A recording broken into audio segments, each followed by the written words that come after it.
I also think that we could be manipulated into doing increasingly destructive things. There's a guy who was very brilliant in the espionage world years ago who said to me, you know, Josh, what you don't realize is a strong AI, and this was years ago, armed with the information that the social media companies have about you, could convince 99% of Americans to move to Alaska or Antarctica or anywhere within 2 weeks. Easily.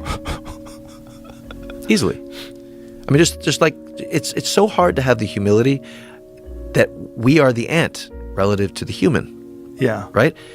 If you have a 3,800 ELO, I'm just using that, rated intelligence, trying to manipulate you, and it's armed with everything. I mean, humans can manipulate you with what's on social media. Yeah, with a British accent and an infomercial. Yeah, no problem.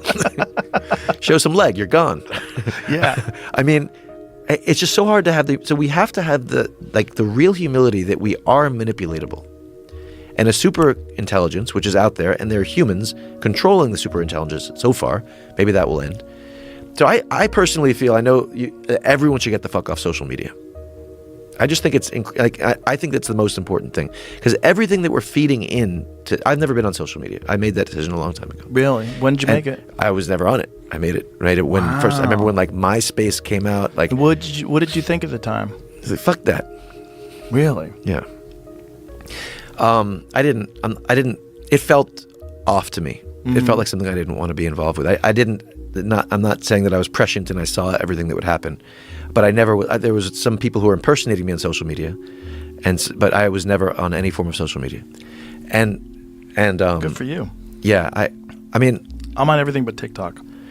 TikTok is fucked. It's hilarious. I was when I was flying here, I was listening to your conversation with Tristan Harris whilst the dude next to me was scrolling TikTok on the plane. And it was amazing listening to this dialogue here and watching him just like flip. Watching it happen. An hour and a half straight, just like boom, boom. It was incredible. I've never actually seen someone fucking do that. It was the most brainless thing I've ever seen in my life. It's so brainless. It's and brutal. So addictive. And so manipulative. Like it can just like it can guide you to anything. But why don't we? This is one thing I kind of disagreed with you on this talk, where you were saying that you just don't think that humans are going to do anything about it until we're forced to. But I don't know, man. I think that what if we just wake the fuck up and take ourselves off of this thing that can be used to steer us anywhere this other humans or AI wants to steer us? Like, why don't we just remove ourselves from it? Well, that's a very rational perspective. Let's just fucking but do it, most people aren't rational. But why don't we help people be rational and just you get have the to fuck off it? change the whole way they interface with life. And that's a big ask. It's not as simple as logically social media is bad for you, I'll stay off.